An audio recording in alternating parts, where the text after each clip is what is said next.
Hello, my name is Paul Wood, and I believe that every single recurring problem, conflict in your life ultimately comes down to your relationship with anxiety and stress throughout your life. Cool, so today we're going to speak about behaviour. So if your actions don't align with the things you want, if you're feeling yourself that you're feeling sabotaged, that you cannot do certain things that you're trying, but it's just not working out, this is going to point you in a direction as to physically why this is. So self-sabotage, behaviour, people wanting things, people wanting certain things, people wanting to improve their life.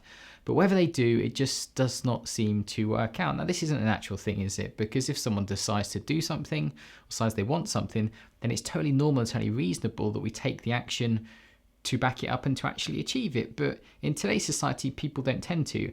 And all of us, even people that are super high achievers, still can have huge self-sabotage where their behaviour just does not align with the things that they want in their life.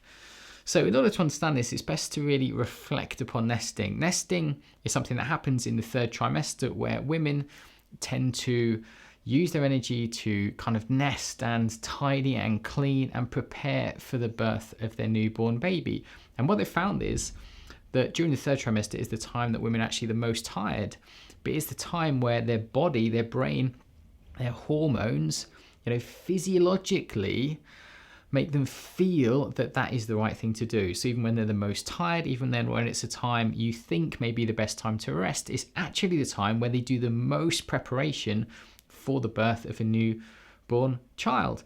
And knowing that this happens almost universally, with every single person who has a child, it's interesting, isn't it? It's interesting to know that your brain has the ability, your body has the capacity to force you, to make you want to do things, to make you move towards things, even if you didn't think of it at all in your life. So when this relates down to stress and anxiety, it's knowing that stress, anxiety changes our brain on fundamentally the very deepest level. So it changes the way we feel, changes the way we think, changes the way we behave, changes our physiology, changes our hormones, changes the energy in our body, changes how we react to things. It changes everything. And all of these things become habitual and become automatic. And after a period of time, we don't even know that they're going on. We don't even know that they're happening to us, but we just see suddenly we're tidying and nesting and creating this thing without any conscious understanding or reasoning why. And this is exactly what happens in people's lives with anxiety and stress. And it's not just the anxiety and stress that you experience today, but it's the anxiety and stress that you've experienced throughout your whole life, even from when you're a baby.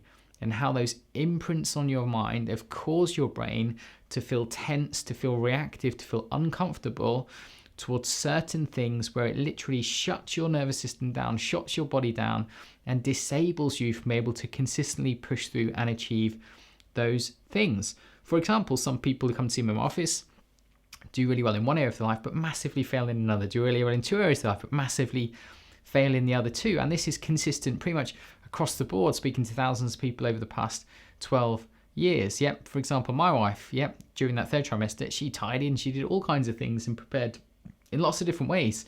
And she hates tidying. She absolutely hates it in every way.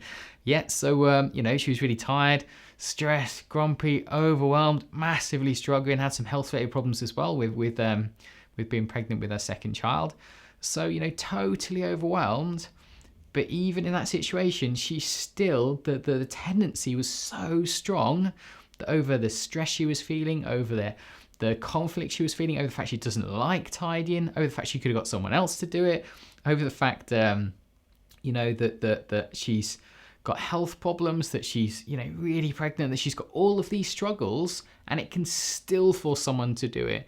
It shows us the opposite way around. There may be things we want in our life, but if all of those aspects of our brain are universally pushing us by freezing us, by flighting us, by moving us away, by creating huge resistance, and pressure for us not to do that thing, the chances of us doing it consistently are pretty much zero.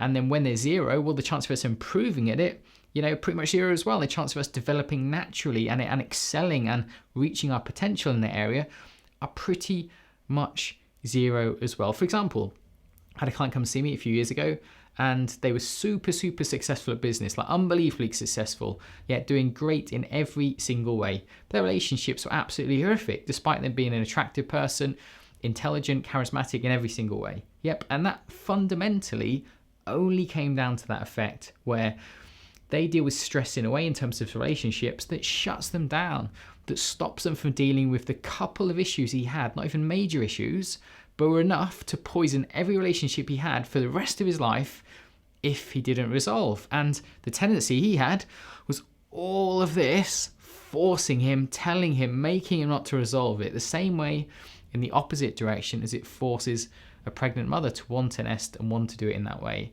So this is like an invisible force field that every single day is affecting your life, pushing you away or pulling you towards things without any awareness at all. People don't notice this consciously at all.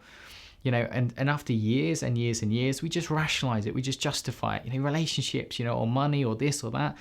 We just pretend that we just can't have those things, or we're just not that type of person, or, those things just don't work out for us. Whatever rationalization we give, it's total rubbish. The fact is that there's this kind of invisible self-sabotaging force field continuously affecting us due to our experiences with stress and anxiety throughout our whole life, and the effect that now has on us within those areas. Yeah. So often I speak to people who have relationships that aren't as fulfilling as they want to. And very often it comes down to that, where they've had a few experiences when they're a child, yet they led them to experience so much stress, so much pain with relationships that they haven't developed emotionally in terms of creating emotional intimacy. They haven't developed in terms of, being able to choose what they want and being empowered in relationships. Yep. So they have a tendency then to whatever standard was set at that young age, keep that standard throughout the whole life. So if they have terrible relationships at a young age, they'll choose people out they have terrible relationships with, or they'll even choose a good person but accept terrible relationships, and they'll just really stubbornly stay in this direction almost no matter what.